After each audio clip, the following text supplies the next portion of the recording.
Hello, welcome to the channel Why Stories. Enjoy watching. Doctors shrugged, and parents were already saying goodbye to their fading son.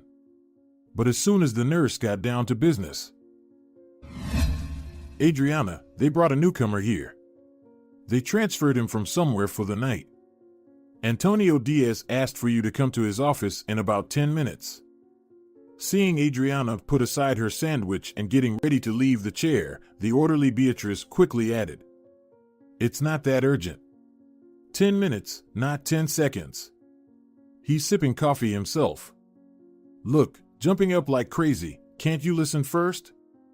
If you keep reacting like this all the time, you won't last long at work. On one hand, it's good that there are still people like you. But usually, a year or two passes, and girls don't want to run around with patients anymore. You rarely get gratitude from anyone, but dissatisfied relatives pile up every day." Most of Beatrice's thoughts she voiced to herself, looking at the back of the young nurse Adriana with tired sympathy. A good girl, came from somewhere far away. Polite, not spoiled, not squeamish. She'll find a word of support for everyone. And if she just sympathetically stays silent, she's very tired. Even the most capricious patients don't annoy her. She hasn't said anything bad about anyone yet. Some of the girls think she's just pretending to seem good to everyone. But what's the point of pretending? What's the benefit? Their hospital is ordinary, not a private clinic. In Switzerland, they probably won't reward you for empathy like for VIP service. She's just like that. It's a pity that such people rarely have luck. Most of the time they just get run over. But if Beatrice had such a daughter-in-law, Beatrice would appreciate her, wouldn't offend her, and wouldn't let her son be offended. They would definitely be friends. But it's useless to dream. Her son has been chasing after a scandalous princess for 2 years, who enjoys playing at love. Beatrice stood thoughtfully for another minute, leaning on the mop handle, and slowly went to the other end of the hospital corridor. "Antonio Diaz called you?" Adriana appeared at the threshold of the office, knocking on the door a couple of times before entering just in case. "Yeah, he did," confirmed the attending physician, taking a sip of strong coffee. "We have a new patient from the regional trauma unit in the private ward who was brought in by ambulance after an accident. I need you to take care of them closely. I'll explain now." Antonio Diaz took another tired, lingering sip of coffee and continued after a pause. "It's a shocking situation for the family. It started as a typical case. A young, healthy guy had a motorcycle accident. Lucky for him, the injuries were not dangerous at all, but for some reason, he's getting worse every day, although he should have been back on his iron horse by now. Naturally, they scheduled tests right away and immediately detected an aggressive malignant tumor, the growth of which was accelerated by the trauma. Of course, they sent him to us. They don't even have the right painkillers there. They brought him in by medical taxi, didn't postpone until morning.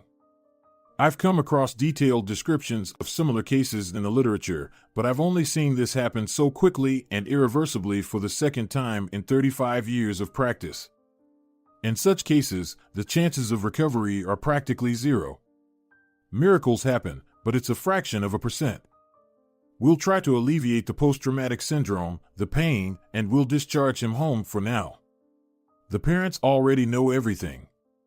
I think they've mentally prepared for the worst.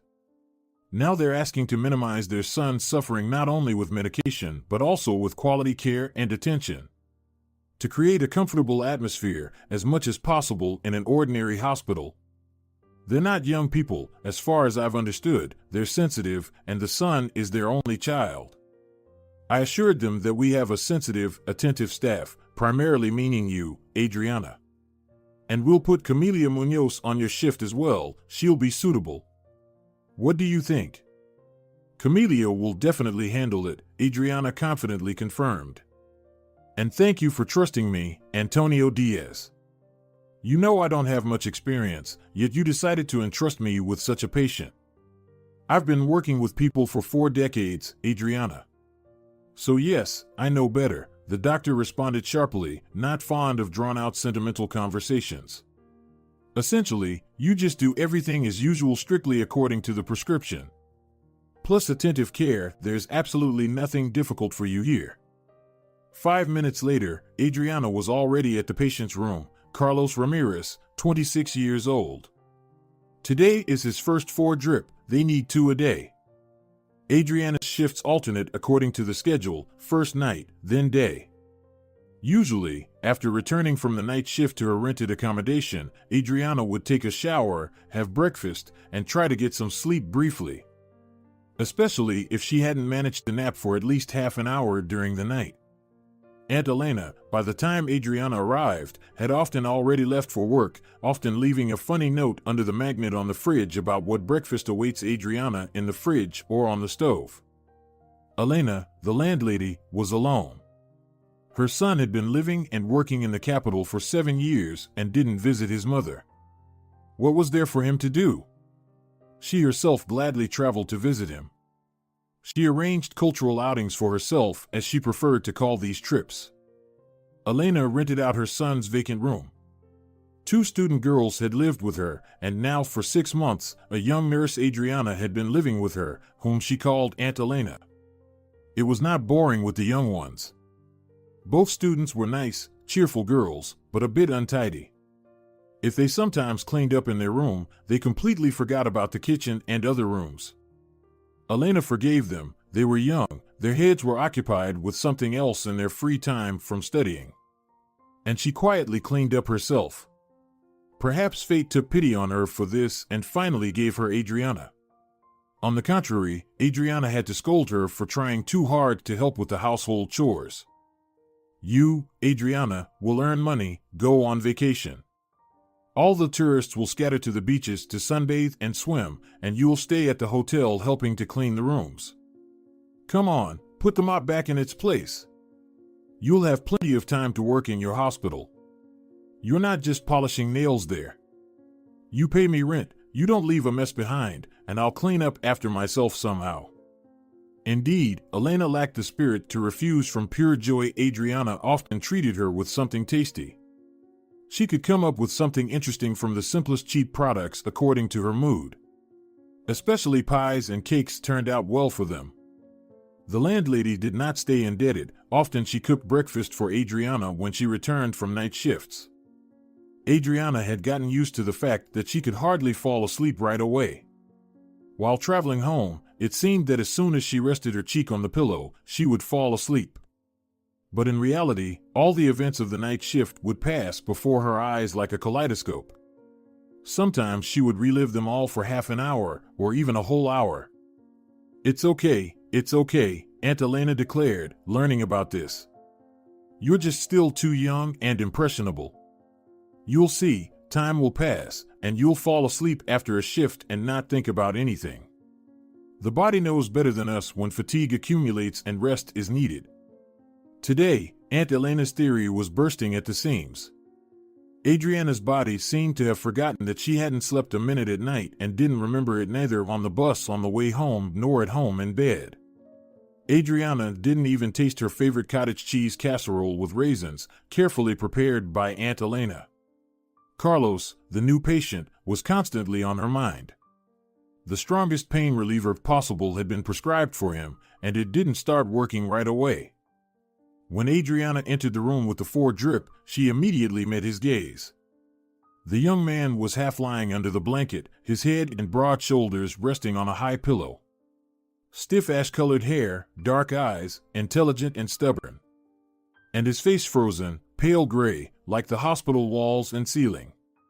Strong, patient, flashed in her mind. Adriana decided to behave as if nothing terrible was happening to him and all this was just a temporary misunderstanding. Good evening, I'm Adriana, your ward nurse. I'll be here all night, so don't worry, everything will be fine for you, she said, trying her best to sound calm. And immediately realized that he was experiencing excruciating pain when he, with clenched teeth, tensely responded. Carlos. Nice to meet you. Please, don't talk, it's difficult for you right now, Adriana interjected with a soft request, immediately starting to set up the 4 drip. Of course, it's lonely in the hospital without conversation. Honestly, I myself like to chat with patients when no one needs urgent help. Now I'll set up this device. We'll get you the drip. It will take almost an hour, and in about 20-30 minutes, the pain reliever will start working. Sometimes it works earlier. You'll be able to sleep for a few hours, and in the morning you'll wake up feeling much better than today. When you start feeling better, it won't be risky for you to spend energy on conversations. There, all set. Lie quietly, don't move your arm during the entire procedure. Is that comfortable for you? The guy nodded, tried to smile, and quietly replied, "Yes, thank you." It happens sometimes. A person is sick and helpless, and it feels so good and peaceful next to them. It's as if he consciously decided to help Adriana so that she could help him. Miracles happen, but their 1 in 100 Antonio Diaz words came to mind. Let Carlos be in that 1% immediately flashed in her mind as an address to unknown higher powers. And then Adriana's gaze fell on some dark object between Carlos and the wall adjacent to the bed. Oh, how thick! Adriana approached the head of the bed and picked up the book from behind the guy's back. I respect those who still read paper books. Electronic ones just aren't the same. Although, I don't know how to explain it. I'll return it in the morning, I swear. Right now, after the drip, you need to sleep, she said, her gaze lingering on the book, whose author's name she only just read. Oh, it's Dune. The very first one? I read it not so long ago, and now I've started the second one from this series. Carlos smiled again, with a completely different expression. And Adriana guessed and firmly responded to the silent request. No, don't even ask. It's not allowed. Although, how about I quietly read it aloud to you? We have almost a whole hour. I see where the bookmark is. You've only managed to read a few pages, all the interesting parts are still ahead. Lucky you. Adriana pulled up a chair to the bedside table, where it was convenient to place the book, opened it to the page with the bookmark, and began to read quietly but distinctly from the very first paragraph. Adriana read, often raising her eyes from the book to the foredrip, then to the patient's hand and posture. Everything was in order. Occasionally, looking at Carlos's face, she met his eyes. And when she lowered her gaze back to the book, she knew he was still staring at her intently. People distract themselves from physical pain in very different ways. Many focus their attention on some object, watching it. Perhaps Carlos felt even a little better when he looked at the nurse reading to him. As promised by Adriana, half an hour after the foredrip, Carlos was able to fall asleep. The night in the ward was calm. Adriana went around the rooms, everyone was asleep. While she was busy at the duty station with patients' cards, attaching test results and images, she listened attentively to the silence. Sleep swept away like the wind, although she hadn't even made her savior, a cup of coffee, yet. At home, Adriana still managed to sleep for an hour, but the sleep was restless and sensitive. Upon waking up, she opened the curtains and discovered that the clouds that had been hanging over the city for 3 days had finally dispersed. The sun seemed to appear, and it immediately warmed up. Summer began to feel like summer. It was some kind of good sign. Adriana decided to go for a walk. Walk through the park to the market, buy strawberries, bake their favorite berry sand tarts with Aunt Elena. After all, something had to be done to bring the time of Aunt Elena's return from work closer. She wanted to share with her the events of the past shift, tell her about the new patient. As if you remember and talk about it all the time, it will be easier for him. Elena listened more attentively than usual to Adriana's story, allowing herself to be distracted only by her favorite pastries, capable of sweetening any mundane troubles. Not only did they deduct the shortage from everyone's salary in the store, but also nothing good happened to the girl. She still doesn't understand what got into her. If only she weren't such a homebody, such a dangerous nonsense wouldn't have happened. There are plenty of healthy guys around, and all evening she just talks about the incurably ill patient, unable to get him out of her head. Yes. That's too bad, Aunt Elena said aloud. But still, we need to take a break from work, think about ourselves too. If we don't take care of ourselves, Adriana, no one will want to take care of us. That's just how it is. Your patients will be the first to suffer if you don't rest. And I don't want to think about the bad things, I want to think about the good things. How about we go to the movies today? There's a light comedy playing downtown, let's have a laugh at least. Can't we suddenly take a break on weekdays? We're not old ladies to waste away at home. Especially not me. Elena was even proud of herself for persuading Adriana. Next time, they'll make it to a disco or something. But not everything at once. Adriana grew up far from here. She doesn't have any friends her age in this city yet, but Aunt Elena is just as good.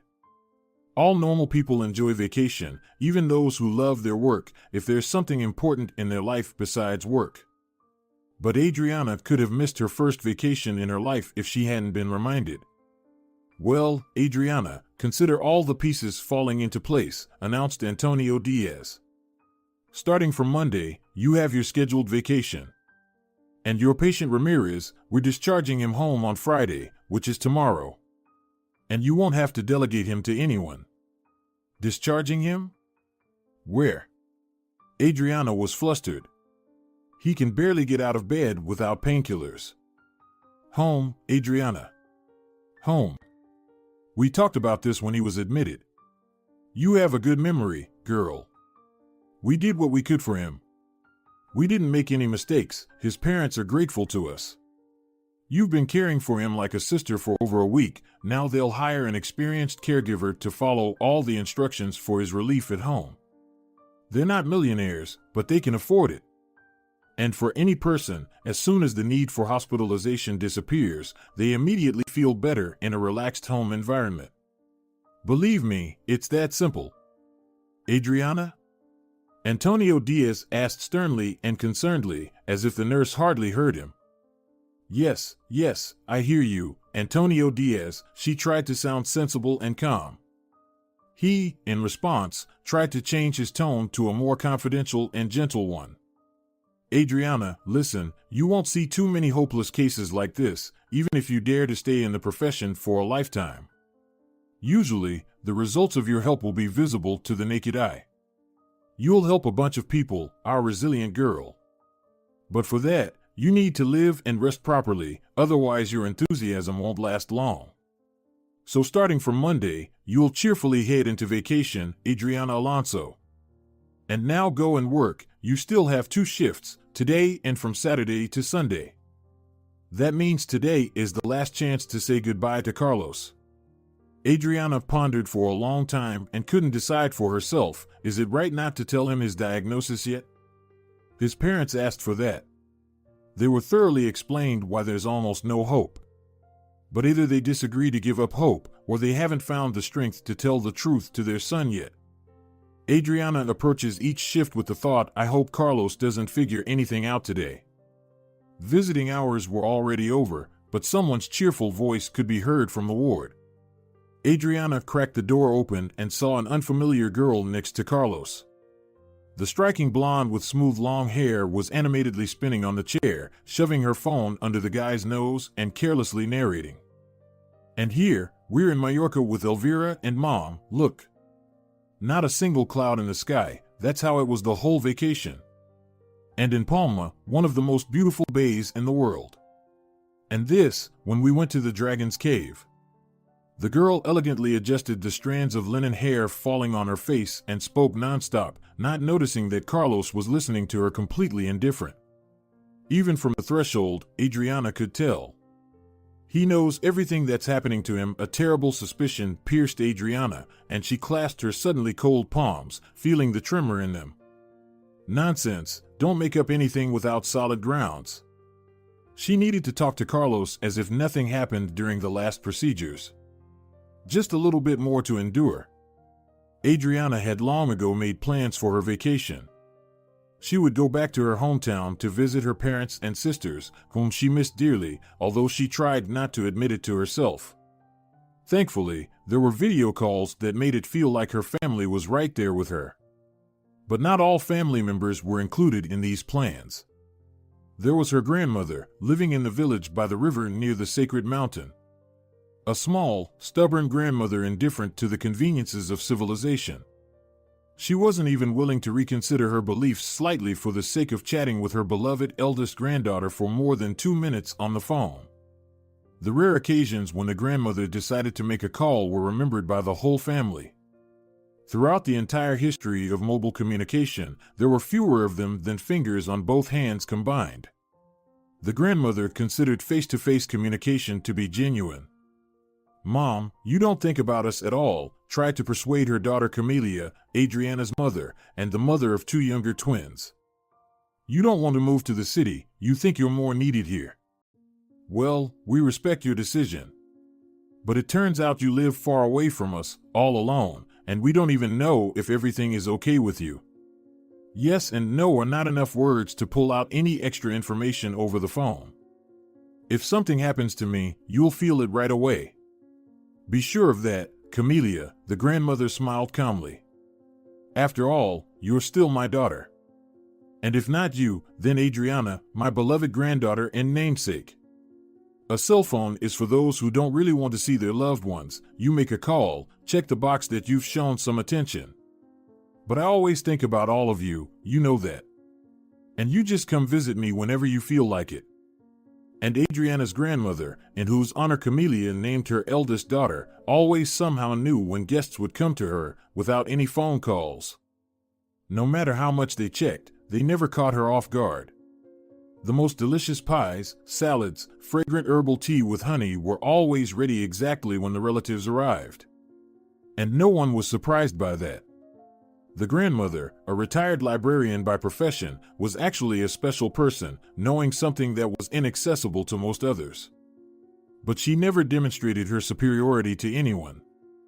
"It's given to some and not to others," she would simply say, and help anyone who needed her assistance, both people and animals.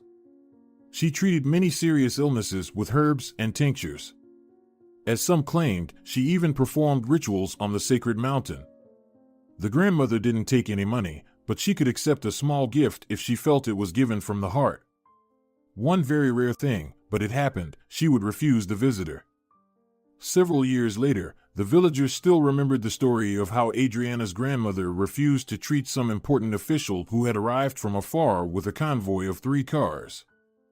"I just came to Adriana Arias for a cough remedy for my youngest," the main witness of the incident, Emilia, the mother of 3 lively boys and a neighbor, recalled. "She gave me the remedy and went to see me off on the porch. We were still chatting there when they arrived. You could immediately tell who was the boss.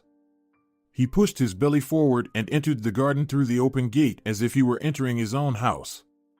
And the escort followed each shoulder like they were glued. He swam like an honored guest, aiming for the door. But he didn't get past the porch. He saw us and announced, 'I'm here to see Grandma Adriana.' And Adriana Arias simply replied, 'I won't be able to cure you, you wasted your time coming here.' I was frozen with surprise myself. I had never heard of her refusing like that on the spot.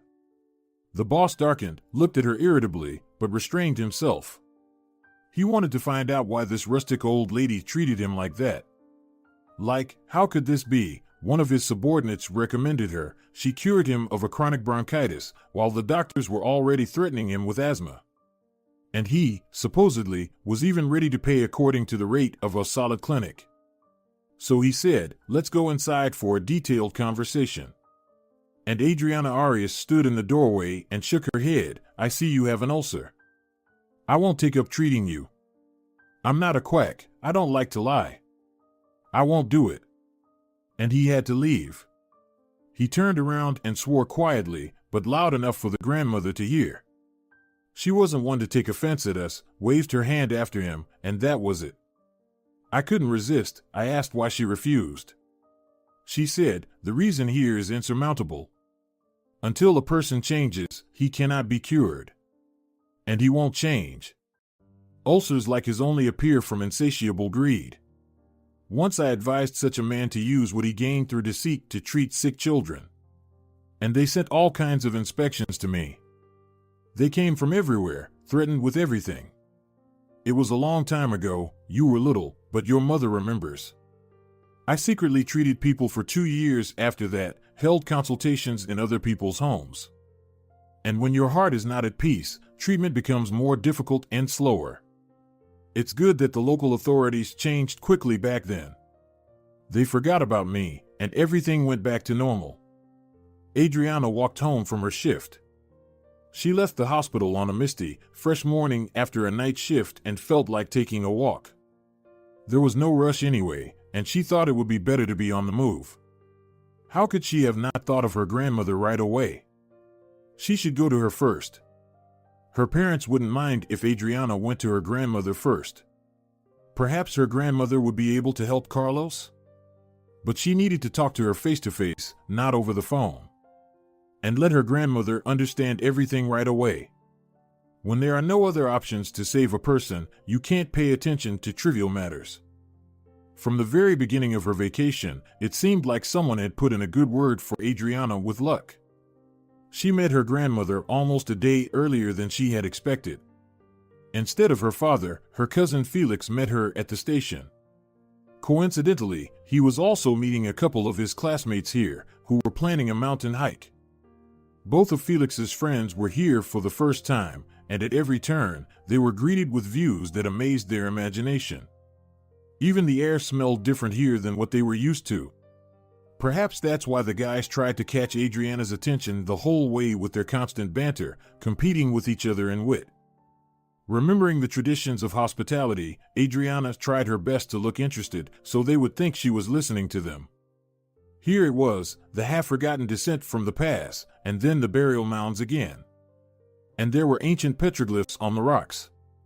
Very soon, after 3 long years of separation, two Adrianas would finally meet. "Hello, Adriana." "My namesake," the grandmother would say, and the sunlight would sparkle in the cheerful wrinkles at the corners of her eyes. "Hello, Adriana." "My namesake," returning from the neighbors, the grandmother simply stopped at the gate of her own garden, just as the car opposite her came to a halt, and her granddaughter was the first to step out. The other passengers intentionally lingered a bit, giving them time to exchange glances alone. "Granny."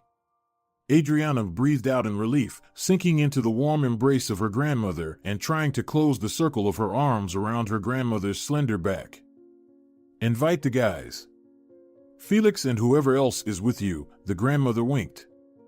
"We'll feed everyone, give them a rest, and then send them off on their journey. And then we'll have a thorough talk, face to face, my golden swallow. Don't think about anything heavy right now, just rest a little with everyone." When her grandmother asked her to rest, everyone close to her knew it was impossible to resist. Eventually, they would forget their worries for some enchanted hour. Adriana didn't even rush. Before she knew it, the hungry tourists had had lunch and were off again, leaving her and her grandmother alone. The grandmother watched the departing car, took Adriana by the elbow, led her back into the house to the antique teapot, seated her beside her at the table, and said, "Well, tell me." Adriana recounted everything that had happened in the month leading up to her vacation. Adriana's grandmother sat comfortably in silence for a few minutes after her granddaughter's story was finished, as if weighing something. She stroked the teapot, walked to the window, surveyed her living room with its patterned beige wallpaper and the bright red huge cat, who was shamelessly dozing on the flower shelf, curled around a pot of scarlet geraniums. "Rojo, will you stay here for a little while without me being the boss? I'll ask Amelia to feed you, and you'll look after her and her kids," the grandmother addressed the cat. Rojo raised his head and looked attentively at the younger Adriana, as if assessing whether she was worth enduring such inconveniences for her request. After a moment of thought, he lazily stretched out his front paws, spread his fingers, and extended his long claws from the soft pink pads. "Thank you, darling, for allowing it," Adriana Arias's grandmother thanked. Francisca Velasco lived a completely ordinary, routine life. For many years, she taught economics at the same college, went on vacation to the same seaside town with the same husband, and stayed at the same well-kept house owned by the same hostess. Those who knew her not too long and not too closely didn't believe that she wasn't tired of such a monotonous routine. She herself was a little embarrassed by it. Perhaps a modern and sophisticated woman should have long been outraged by such a life, but it didn't bother her in the slightest. This was exactly what she wanted: a caring, reliable husband and a wonderful son, Carlos. In her youth, the stories about such families seemed like comforting, sugary tales for young girls. And now, she herself had had such a family for many years. Little Francisca was constantly afraid, both for herself and for her mother. At home, many things seemed much better than for most of her friends, but only at first glance. Everyone knew and didn't hesitate to say aloud that Francisca had a wonderful father. He had an excellent position, could negotiate with all the right people, get everything they needed, and buy everything. With such a man, there was nothing to be afraid of. Oh yes, there is. Little Francisca mentally objected, never daring to say it out loud. Behind closed doors, her father became a monster. He never missed a chance to insult his wife, ridiculed his growing daughter, and raised his hands, claiming that both of them needed to be taught. There was always a reason to lecture them. Her mother didn't work, so she only had to cover up the bruises from beatings when she went out. Not as often as Francisca, who had to show up at the institute every day. She fell asleep in class, trying hard to hide her yawns, as if someone might catch her and report to her father that his daughter couldn't stand the promising specialty he forced her to study. When Ignacio, a fifth-year student from the neighboring law faculty, started courting her seriously during her second year, Francisca had a hard time hiding her joy. For the first time in her life, everything worked out so well for her. When her father inquired about Ignacio's family, his eyes gleamed with the thought of a profitable marriage.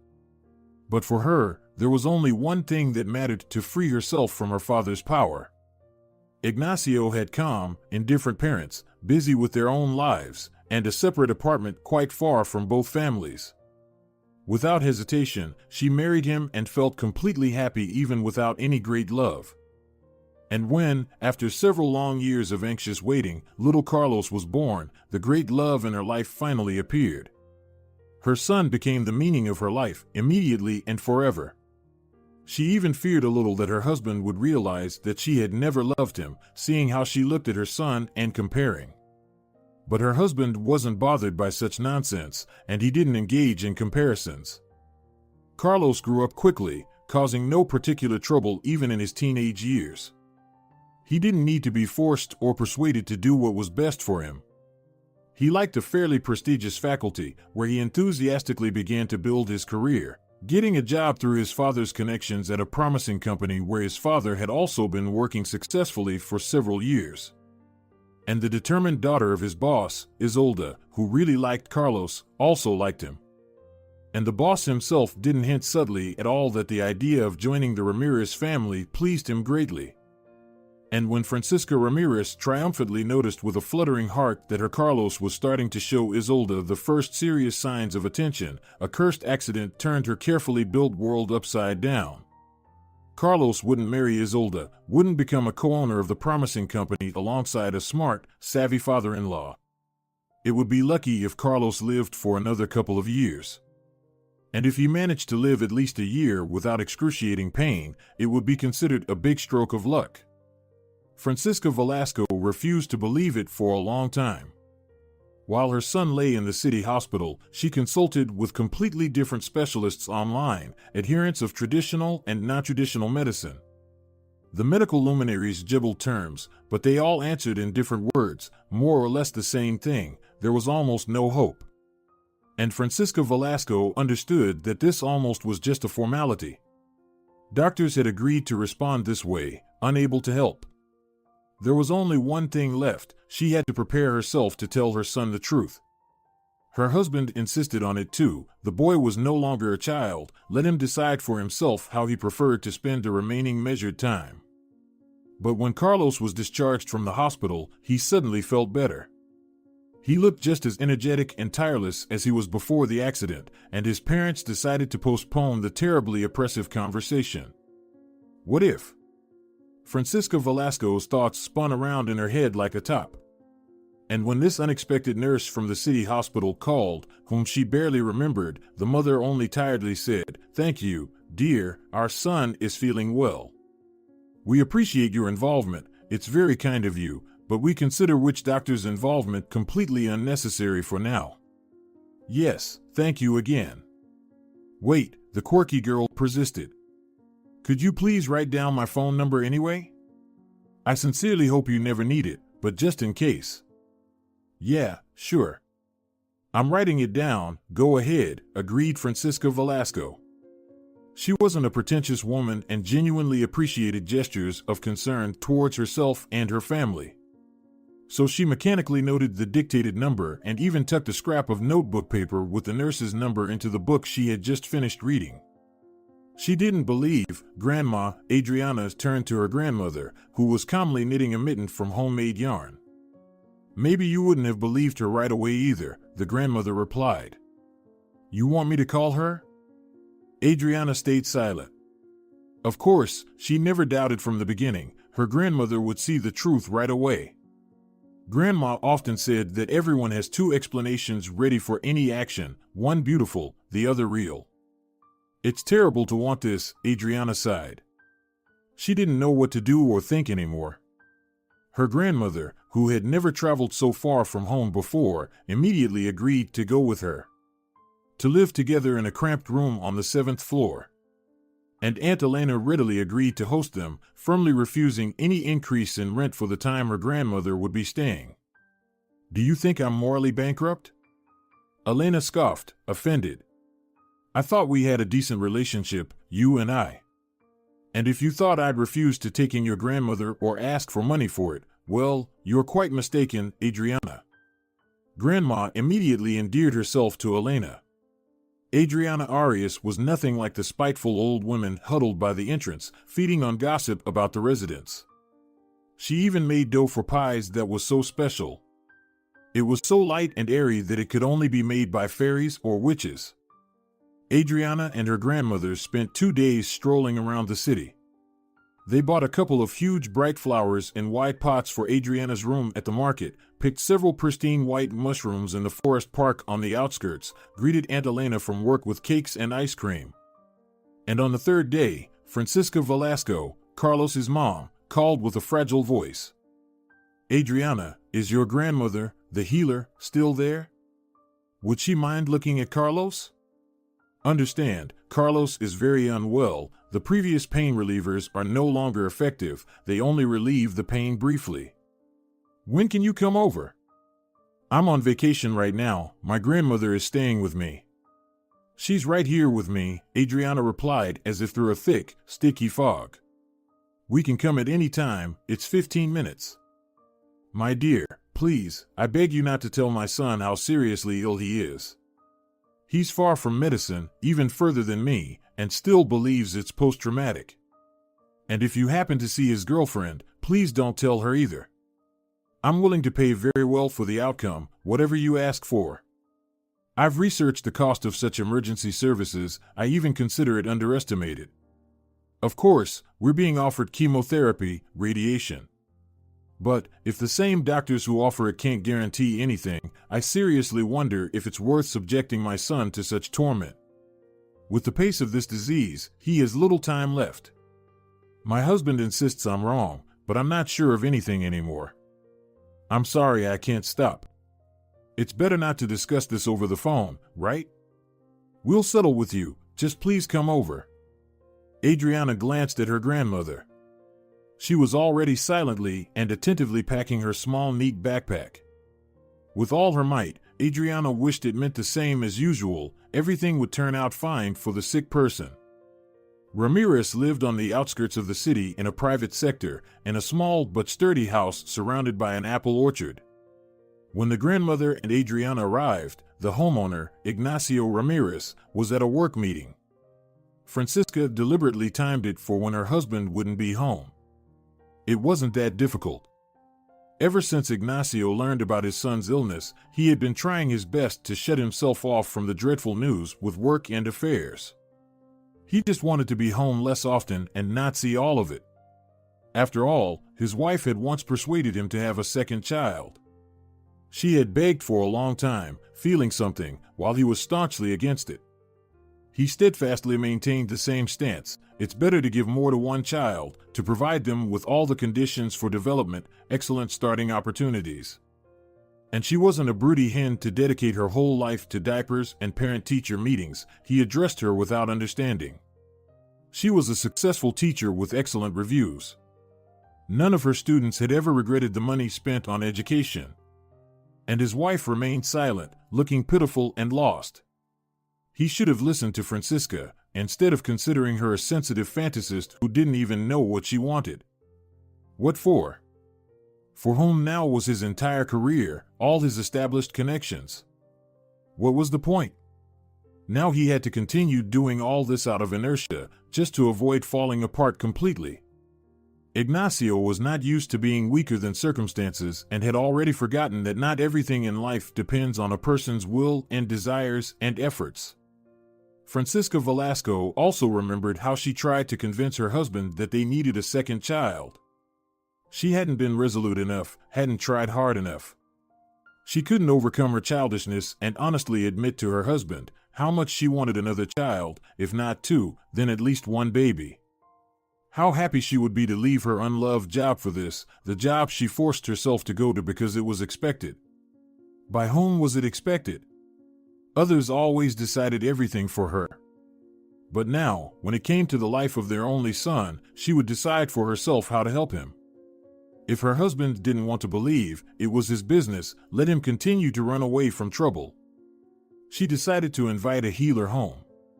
She took a long time to choose, hesitated, even feared. A completely unfamiliar person. It's quite possible that a hypocritical charlatan would come to the house, examine the suffering Carlos, ask questions, predict the outcome of the illness. Or she might even dare to indicate the reason why such a thing happened to their family. Francisca felt completely exhausted, her nerves were frayed and resembled ringing cobwebs. And at that moment, from the novel by François Sagan, which she was preparing to put on the top shelf of the bookcase, a scrap of notebook paper with a phone number fell to the floor. She remembered it was the number of Adriana's grandmother, the nurse from the city hospital. She offered her grandmother's help. Francisca couldn't explain to herself why, but suddenly she sighed with relief. Here was what she needed.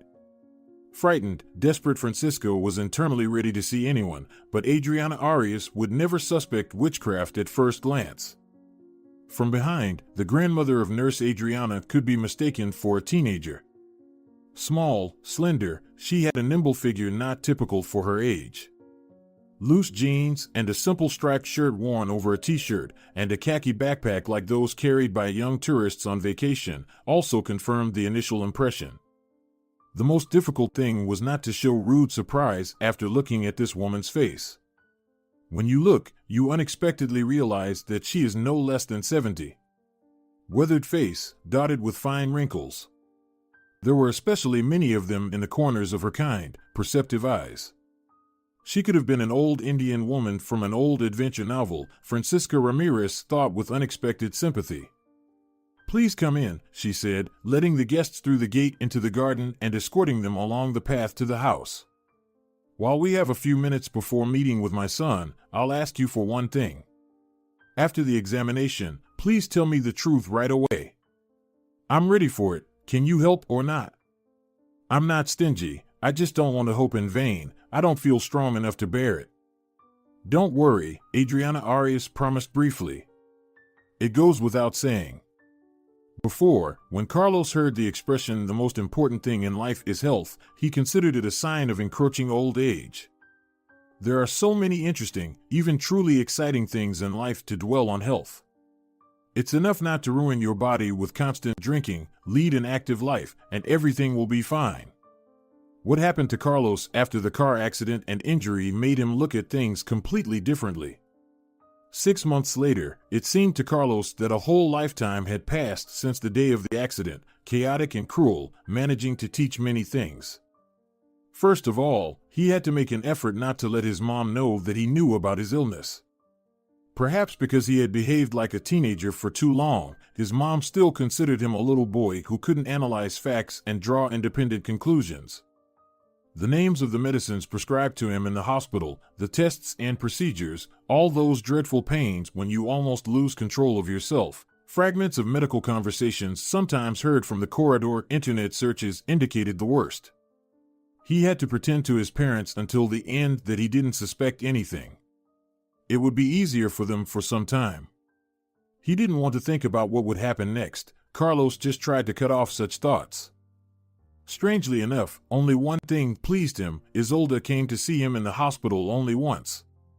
At that time, painkillers were still working fairly well, and Carlos met her, pretending to be almost perfectly healthy, with the demeanor of a holidaymaker at a sanatorium. Isolda talked about her vacation, most of which was always taken up by shopping. And he pretended to listen attentively and waited for her to leave. He didn't have to wait long. Isolda didn't plan to stay long. She had always admitted that she hated hospitals. The atmosphere in them is so dreadful, she confessed, and that's why she never visited friends or acquaintances who happened to be in the hospital. Only for Carlos did she make an exception. "I've been summoning up the courage to come here for a long time." She elegantly put her hand to her mouth, smiling, waiting for his gratitude for her sacrifice. Now that life had changed so much, and promised to be much shorter than he had planned, Carlos found it easier to tell himself the truth. He didn't love Isolda and never had. Yes, she was beautiful and striking, an educated girl from a good family. They looked good together. He was momentarily enthralled by her interest in him. Besides, he really wanted to earn respect from his father, who couldn't be persuaded to take his son seriously. But it's one thing to be a young specialist, whom his father vouched for in front of his superiors, and another thing to be the boss's son-in-law. His father, finally, praised Carlos and expressed hope that he would achieve something in life. How does he feel now, his father? Thinking about it, Carlos seriously felt something akin to guilt, even though he understood that it was unfair to consider himself guilty. Back in college, many of Carlos's classmates envied him for having such a father who did everything for his future. That was absolutely true. But the father seriously expected his son to reciprocate for his investments, and Carlos grew up with this thought. And after Isolda left, lying alone in the hospital ward, he clearly understood, if he were healthy, he would definitely have married her, just to make his father consider his project successful. Now he was relieved of the need to prove anything to his father, but it didn't make him happy. The way out was too dreadful. The only thought that he wouldn't have to marry Isolda now brought a silly childish joy.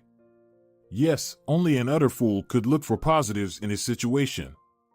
On some website, Carlos read that such illnesses have a devastating effect on the psyche, change personality. And it seems that he himself, Carlos Ramirez, is confirmation and a vivid example of this. Completely absurd thoughts and feelings had insidiously settled in his mind in his condition. He awaits the arrival of the nurse, Adriana, from the city hospital. Seeing her is the only event that gives his existence some meaning. He was amazed at how this girl diligently pretends that nothing special is happening to him. Looking at her, he almost believed it himself. She was so skillful at it. How much strength must she put into this? Where does this fragile girl get it from?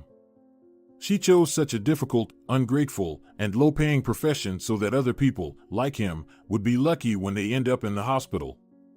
And he was also ashamed to appear helpless and irritated because of the constant pain in front of her. And Carlos tried to at least maintain the appearance of stubborn optimism and good spirits. Let the nurse, Adriana Alonso, be pleased that her involvement makes it easier for the patient. Carlos was discharged from the city hospital home with a recommendation to go to a specialized clinic. Probably where they give the last illusion of hope to people like him. Mom found an experienced home nurse with excellent recommendations. This pleasant woman performed her duties flawlessly, but she was not Adriana Alonso. Carlos mentally mocked himself. He was going crazy from illness. He imagined a fairy tale that the girl treated him specially, but she just worked by calling, and now she was taking care of other patients with the same warmth. Maybe she also reads to someone in the evenings. For some reason, this last thought was particularly unpleasant to him. When the effect of the pain reliever began to rapidly decrease, Carlos realized that his mom was close to telling him the truth. He should stop tormenting her, start an honest conversation himself. But he couldn't bring himself to do it. And when he thought he had made up his mind, his mom entered the room with a question. Carlos, do you remember your ward nurse from the city hospital? The girl named Adriana? She offered us help. Her grandmother lives in the village to the north and has been practicing alternative medicine all her life. In other words, she's a healer. And she's here now. She came to her granddaughter. If her words are to be believed, she has all the necessary means with her to help you. I can't decide this without you, but I would try. Please, son, let's try. Of course, let's try, Mom. We have nothing to lose, Carlos confirmed confidently, fearing that his nervous mom would change her mind and he would have to persuade her herself. Whether the herbal remedies and her manipulations would relieve him or not, he would definitely see Adriana again. The anticipation of this event alone made his own life no longer seem so miserable and disgusting. When Adriana Arias's grandmother entered the room, the oppressive atmosphere of illness gradually dissipated into the secret dark corners. Before, Carlos would have laughed at such a comparison, but now he felt that it was exactly like that. Thin as a girl, smiling grandmother with mischievous sparks hiding in her eyes, as if she had just come for a visit, not to a seriously ill patient. And behind her, Adriana, her granddaughter, entered. Now it's clear, it's hereditary for Adriana to illuminate the space around herself. The healer tied the ends of her plaid shirt in some cowboy knot, sat on a chair by Carlos's bedside, held a concentrated and seemingly listening gaze on his face for a moment, and then confidently said, "Yes, we will heal. We will cure you." Carlos even noticed out of the corner of his eye how the struggle between joy and disbelief reflected on his mother's face, then quickly turned his tense gaze to Adriana standing behind his mother. He saw it clearly. He didn't imagine it under the influence of drugs or protective self-deception, as licensed psychologists would explain. Tenderness and hopeful happiness shone in Adriana's eyes.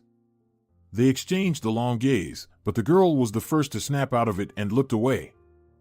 Adriana Arias said that for 2 weeks she would need to visit the patient every day from early morning and stay with him alone for a short time without his parents.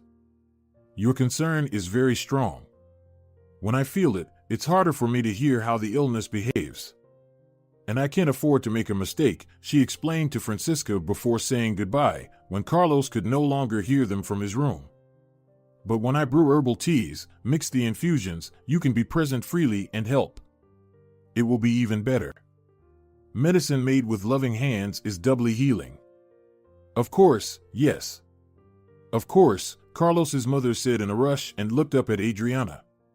You should come too, please, if you find the time. Let's have coffee together, chat with Carlos, he needs it so much. He's all alone. No one has visited us since he was discharged. All his friends turned out to be fair-weather friends. They only have enough energy to write a couple of formal words of support in internet chats. And soon even that will become tiresome.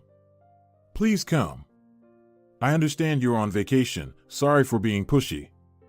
Adriana wanted to ask for permission to come together with her grandmother, at least occasionally. And she pondered on how to ask Carlos's mother politely. I'll definitely come, she promised. It's very fortunate that I'm on vacation. I've missed my grandmother, and now I'll be close to her and learn her craft. I sometimes don't understand the nonsense I say myself, Adriana said to her grandmother as they walked out through the garden gate. When I said learn her craft, Francisca Velasco looked at me suspiciously, as if I were a student of the magic faculty. Well done.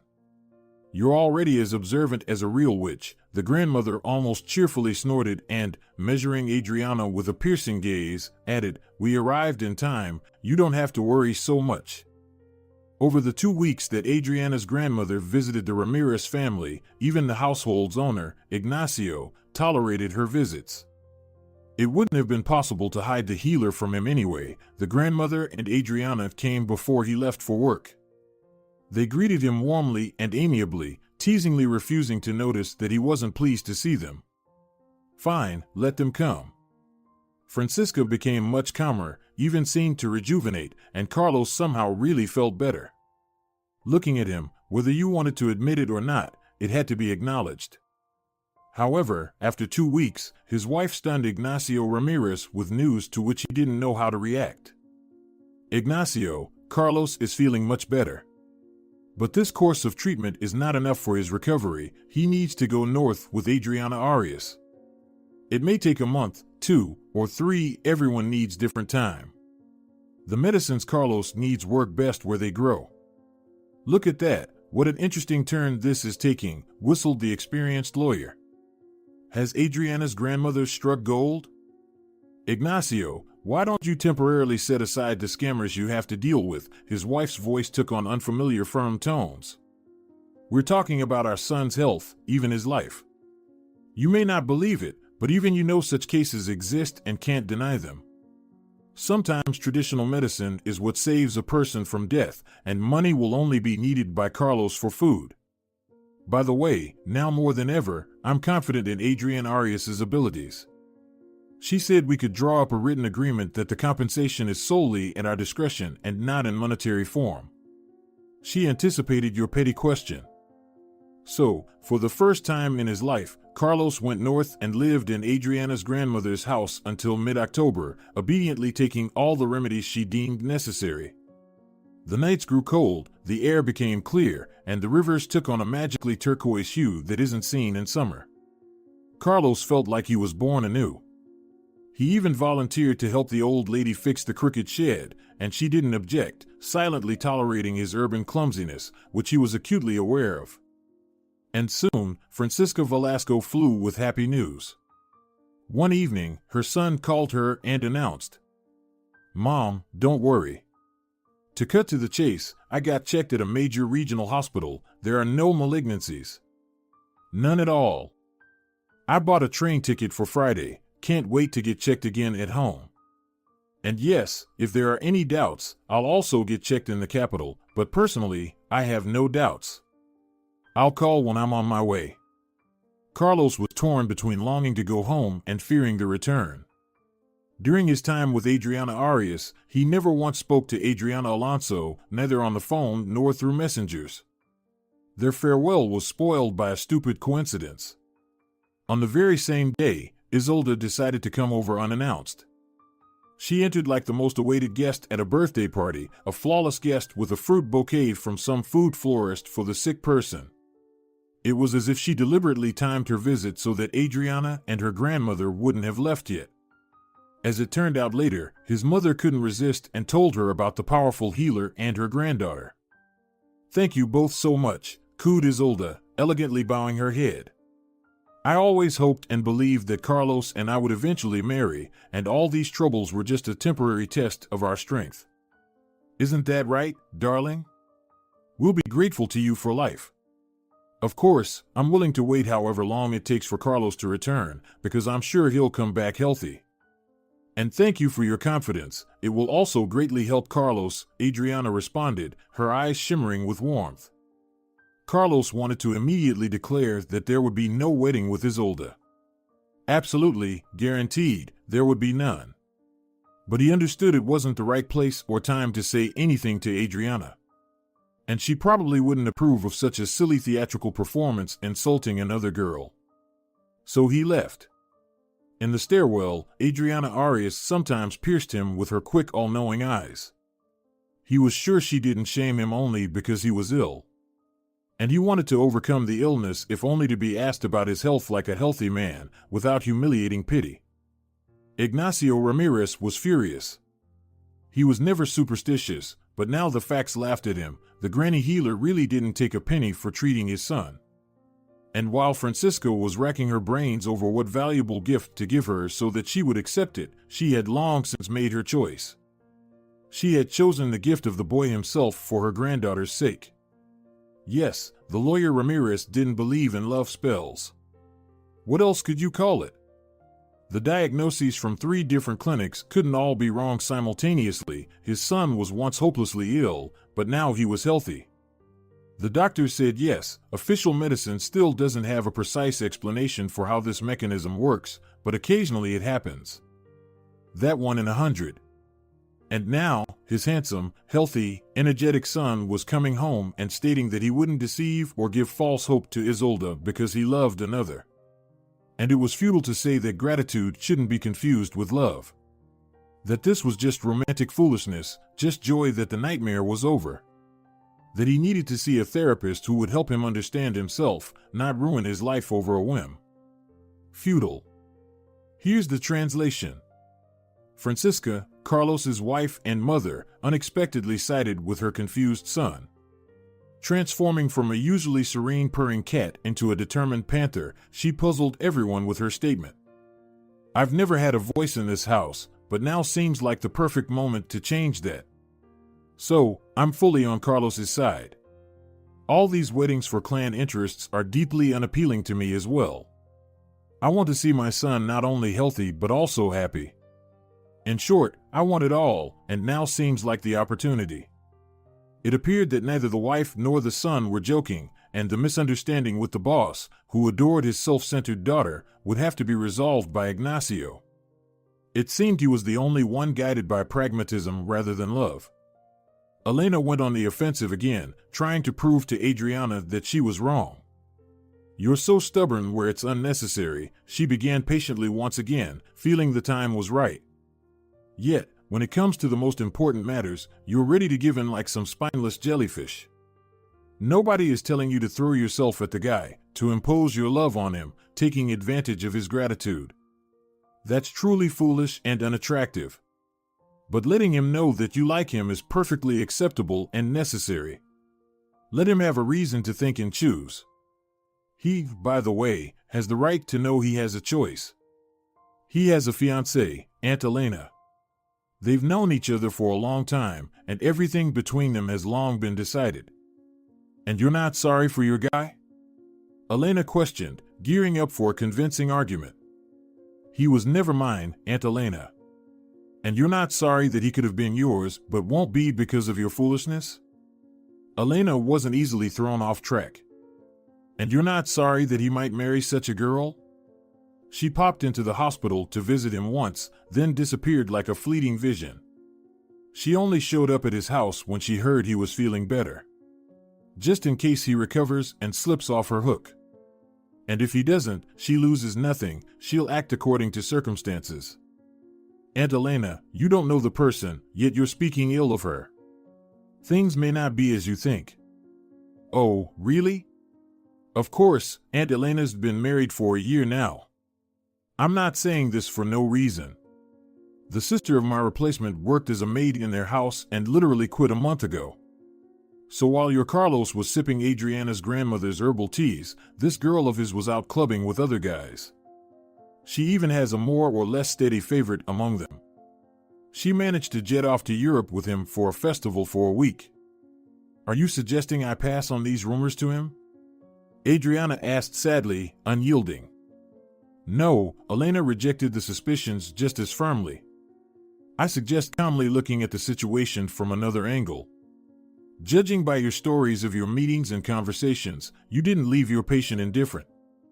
I didn't say anything like that, Adriana retorted stubbornly. He's just grateful and well-mannered. Oh, come on. Elena waved off. What's really funny is that he might be sitting there thinking, this Adriana is just an angel of mercy. She's like that with all the sick people. So here you are, acting like two fools. Who needed to bother us again during an important conversation? First, they check the meter, then they bring the pizza to the wrong place.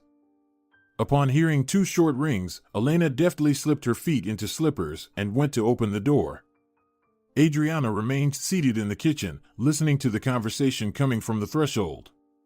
There was no trace left of Aunt Elena's recent dissatisfaction. Her voice sounded unusually cheerful and friendly. I thought they brought us the pizza again and got it wrong. Now I regret not taking it, my innate decency got the better of me. But flowers, they're even better. Adriana will be thrilled. She loves all flowers, but these roses are especially beautiful. As for me, I love pizza. Unable to contain her curiosity, Adriana stepped out of the kitchen to see who Aunt Elena was being so kind to, hinting at pizza. In the hallway stood Carlos, sun-kissed, slightly flustered, with a bouquet of cherry roses in hand. If you're enjoying it as well, leave a like and subscribe to the channel. All right, everyone's presentations are done. Nick, the manager, said as he tried to move the discussion forward. Excuse me, I haven't. I recently found out something. Nick interrupted me and began to speak. There's apparently someone in this department who didn't graduate high school and is just a part-timer. Meetings should be for employees only. Absolutely right. His lackey, Mike, of course, agreed with Nick. I'm leaving. After leaving the meeting room, I started to shut down my computer. I noticed that an email had arrived, not in my personal inbox, but in the company's shared email. Thinking, there's no point in speaking up, no one will listen, I went home quietly. The next day, I heard a commotion from Nick's desk. He was staring at his computer screen, his face pale. Nick! Is something wrong? Mike looked at the screen with him. And he turned even paler than Nick. Why is he so angry? Knowing the reason for Mike's distress, I thought to myself, serves them right. My name is Adam. My mother passed away when I was in the 9th grade, and I was raised by my father. Well, you could hardly call it being raised. After my mother passed, my father changed. He drowned his sorrows in alcohol, and though he still went to work, he squandered our living expenses on horse racing. Because of that, I had to start working part-time as soon as I entered high school. Every month, I went to the convenience store with bills in hand that couldn't be auto-deducted from my father's account. Even though I endured it because I didn't want to be alone, I reached my limit in my second year of high school and dropped out. I found a live-in job at a distant inn. Thank you for everything. The day I left home, my father, still staring at the TV, spoke. Take care. That was our last conversation. Back then, 18 wasn't the age of majority, so I needed my father's permission to work, and I couldn't hide my place of employment. Yet, my father never visited me even once. I kept working just to survive, and before I knew it, I was 42. Years of hard work paid off, and I was transferred to the headquarters. I was thrilled to be recognized by the company, as I thought I'd be working in the field until retirement due to my lack of formal education. Listen up. Our work can change the future of our employees. Don't drag us down. On my first day after the transfer, Nick, dressed in an expensive suit, spoke sternly. There was a reason for this. Our inn was located in a prominent tourist destination, known so well that everyone in the state could sing its commercial jingle. At its peak, we had 5 locations within the state. But that was long ago.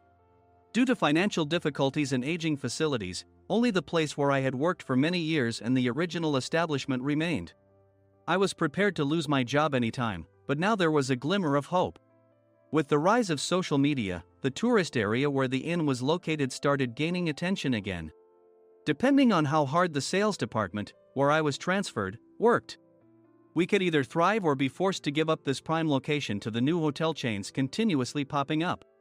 For Nick, who had switched careers from another industry to strengthen our sales, this was a battle he couldn't afford to lose. I understood why he had to be strict. I will do my best. Nick sneered at my enthusiastic declaration. Did you not hear what I said? I'm sorry. I thought I was listening carefully. Out of habit from years of customer service, I apologized reflexively, though I had no idea what had offended him. Someone was watching me with a smirk. In this department, there are those who are expected to excel and those who have been shoved here because they have nowhere else to go. You are the latter. It was Mike, the section chief. He's 7 years younger, at 35. But he was called to headquarters much earlier than I was and had been moving around within the headquarters ever since. I'm not jealous, but I can't accept that he's my boss. Graduating from a prestigious university, he has an unusually high pride and caused many problems as a newbie, making things very difficult for me when I was the front desk leader. When I found out Mike was transferred to the sales department a month before me, I was disheartened. Mike is right. With just a middle school diploma, there's not much you can do. Don't even think about achieving results. As if I didn't exist, Nick remarked, I'm thirsty. Mike eagerly ran to the coffee maker. It seems Mike is Nick's lackey. I regretted being happy about my transfer to headquarters, wishing I had stayed on site forever. Send a direct mail to every company on this list by the end of the day. Nick only assigned me tasks that even a new graduate could handle. What? There are over 1,000 companies. You want me to send to all of them by today? Yes, if you and your fellow misfits split the work, even those with nowhere else to go should finish by today. I glanced at the employees typing away expressionlessly. They were worn out from customer service, only thinking about leaving on time, or were women reassigned after having children. With zero motivation for work. Even Sam, a new graduate from the same university as Mike, who was supposed to be among the expected achievers, had no enthusiasm for the job. Having joined the company wanting to do customer service. I don't care what they say, I plan to quit anytime, he said. Only Nick and Mike were highly motivated, making all the decisions between the two of them. I originally only wanted to work at the inn to survive and had no particular attachment to this job. I swallowed my words, thinking I had no right to reprimand them. About a month after the transfer, Nick told us with a frustrated look.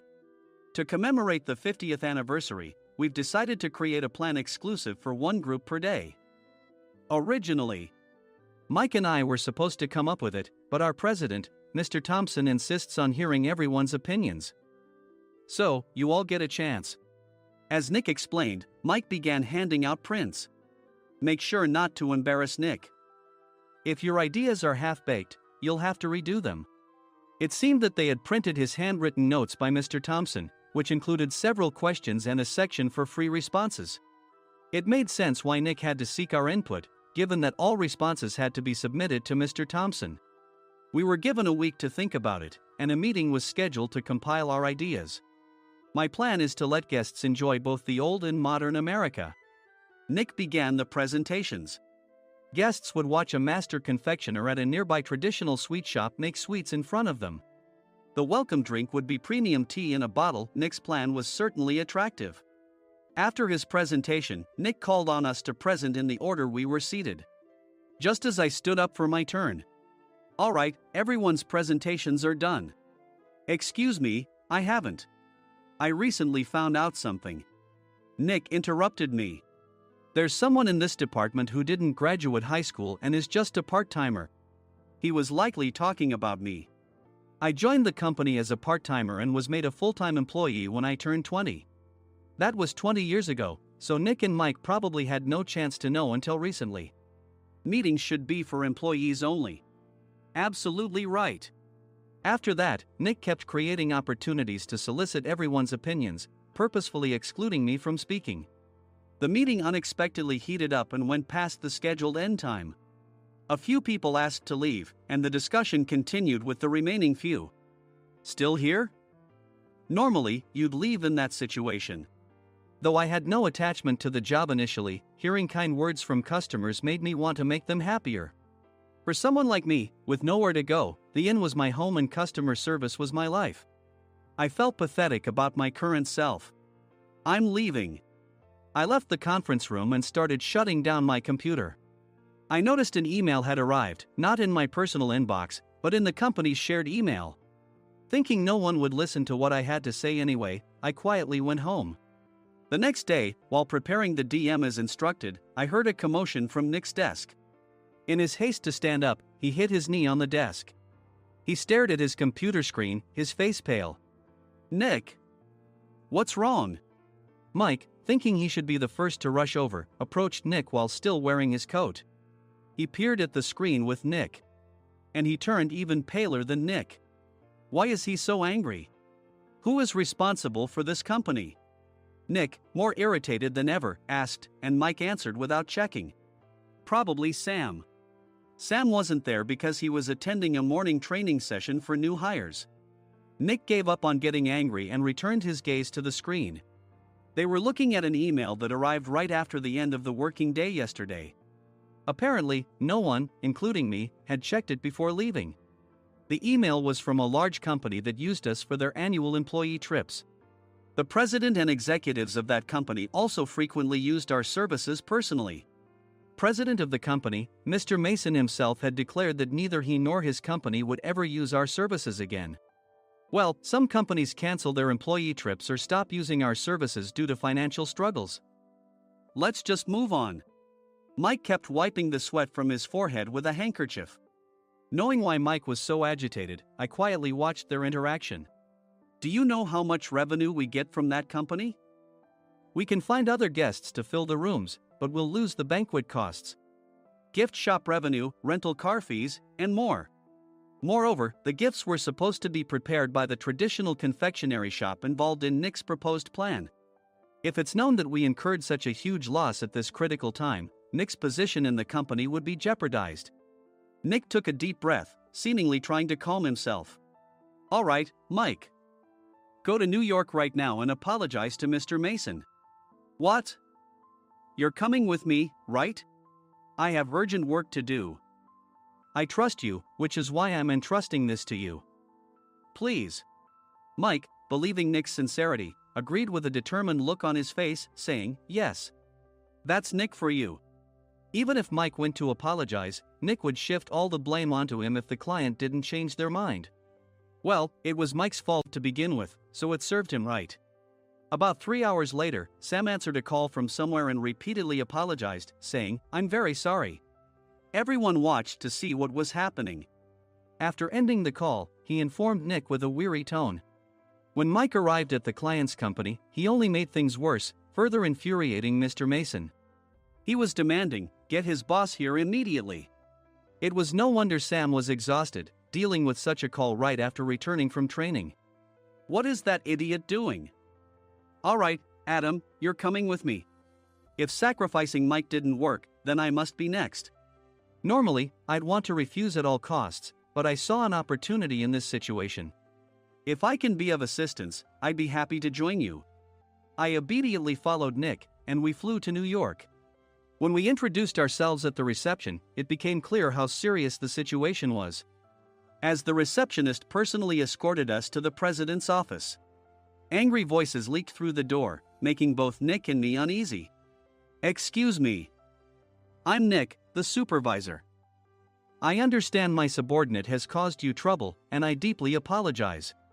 Nick, with his experience in the corporate world, knew enough to offer an apology before excuses.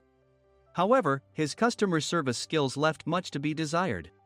I sighed as I saw Mike trembling like a small dog in the corner of the room. What kind of training are you giving your subordinates? Mr. Mason glared at Nick with a red face. The intensity of his gaze made even Nick take a step back. Regrettably, I joined this company only 2 years ago and was unaware of Mike's issues. I should have identified his shortcomings sooner. Indeed. I should have realized sooner.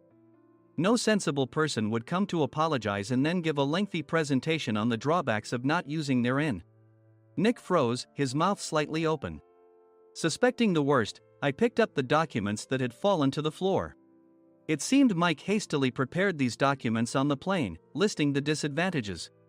Disadvantage 1: if you change the venue for the company trip, employees might suspect it's for cost-cutting reasons, leading to a negative impression. Reading it aloud half-jokingly, Nick snatched the papers from my hand and checked the contents with a furious expression. Among the stack of documents was a receipt from a nearby convenience store's copy machine. I felt a pang of dread, hoping he hadn't shown the receipt as well. What do you think he said when I asked what kind of nerve he had to do this? I'm very sorry. Faced with the dire situation, Nick must have thought there was nothing left to do but apologize. In a voice smaller than I'd ever heard from him, he uttered words of apology. He said, I'm a Harvard graduate. I don't believe I said anything wrong. Mike, what have you done? Forgetting his plan to pin the blame on Mike, Nick yelled loudly, even in front of Mr. Mason. I didn't do anything wrong. You're still saying that? Look at him. Mike pointed at me with a shaking hand. I was assigned to headquarters in my 20s and now I'm a section chief. This guy only made it to headquarters at 42. Everything I've done proves I was right. So why are we losing the contract? Having said his piece, Mike collapsed to the floor. Of course. You were sent there because you had nowhere else to go. Mike never expected to hear such words from someone he looked down upon. He lunged at me, and Nick hurriedly stepped in to stop him. Mr. Thompson told me Mike is a quick thinker, and to take good care of him. There's no way he was pushed aside. Don't make things worse here. He didn't say quick thinker, he said only quick-witted, didn't he? I don't remember that part. I recalled the many troubles Mike caused when he was a newbie. When Mike was on the front line, his pride was so high that he never apologized to customers. Customer service, especially in our job, doesn't work alone. It brings both good and bad situations. If the front staff or housekeepers made mistakes, or the cleaning company didn't properly clean a room, one had to apologize to the customers regardless of personal fault. Mike, in such situations, would never apologize, insisting he wasn't at fault. This often angered customers, and as the front desk leader, I frequently had to apologize on his behalf. He caused complaints and disrupted operations, which is why he was quickly moved to headquarters. In departments where he didn't interact directly with customers, his quick thinking was beneficial and things went well.